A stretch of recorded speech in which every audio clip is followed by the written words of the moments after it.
Hello guys, welcome to my channel excel in English.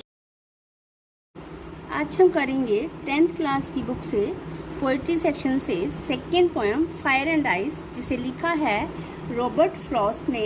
और इस poem में कवि बहुत छोटी सी पोएम है और एक महत्वपूर्ण संदेश देना चाहता है कि ये दुनिया हमारी इच्छाओं की आग से और हमारी नफरत की भावना से कभी भी ख़त्म हो सकती है।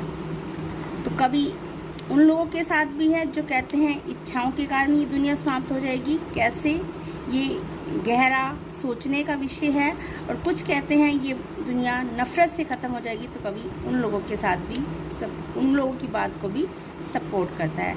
तो पोएम देखो, सम से कुछ कहते हैं that the world will and in fire, कि ये दुनिया आग से ख़त्म होगी।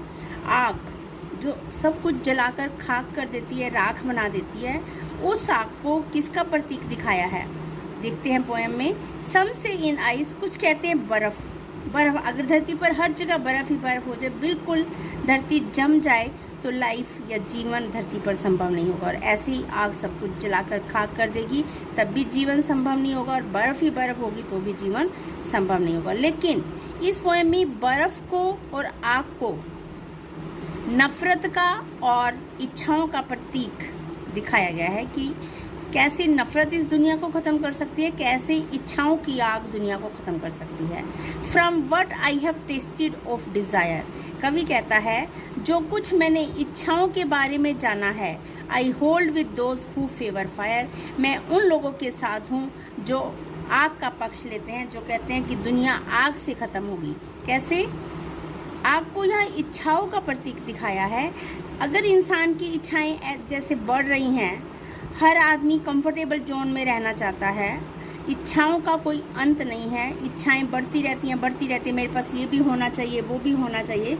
तो इस तरह से अगर इच्छाएं बढ़ती रही तो दुनिया में जो नेचुरल रिसोर्सेज हैं वो ख़त्म हो जाएंगे। और जब नेचुरल रिसोर्सेज नहीं रहेंगे तो धरती पर जीवन संभव नहीं होगा, जीवन संभव नहीं होगा तो दुनिया अपने आप ख़त्म हो जाएगी। ठीक उसी तरह कवि नफरत के बारे में भी बोलता है। कैसे? सेकंड स्टैंजा में देखते हैं क्या कह रहा है कवि। But if it had to perish twice, कि अगर दुनिया को दो बार, पेरिश मीन्स नष्ट होना हो, ख़त्म होना हो, ट्वाइस मीन्स दो बार, आई थिंक, मुझे लगता है, I know enough of hate, मैं ये जानता हूँ कि नफ़रत काफ़ी है इसके लिए, दुनिया को ख़त्म करने के लिए। कौन सी नफ़रत? To say that for destruction ice is also great, और डिस्ट्रक्शन, तबाही, बर्बादी के लिए बर्फ़ भी काफ़ी है, एंड वुड सविश, और पर्याप्त रहेगी। क्या कहना चाहता है कवि?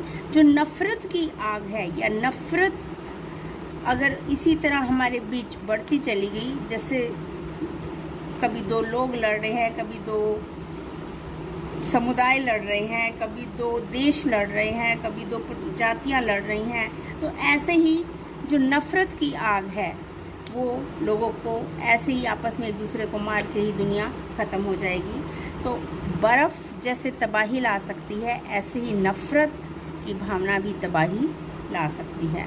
तो इस तरह से कवि संदेश देना चाहता है कि हमें ना तो ज़्यादा नफ़रत पालनी चाहिए, ना ही इच्छाओं की ज्वाला को ज़्यादा भड़कने देना चाहिए। ये दोनों ही दुनिया को ख़त्म करने में कामयाब है। तो ये पोएम है रॉबर्ट फ्रॉस्ट की लिखी हुई। बच्चों, इसकी अच्छे से प्रैक्टिस करो, और मल्टीपल चॉइस क्वेश्चन भी मैंने सेंड किए हैं इस पोएम के। तो मेरी ओर से आपको best wishes. God bless you all. Now like, subscribe and share my video. Thank you बच्चों। God bless you.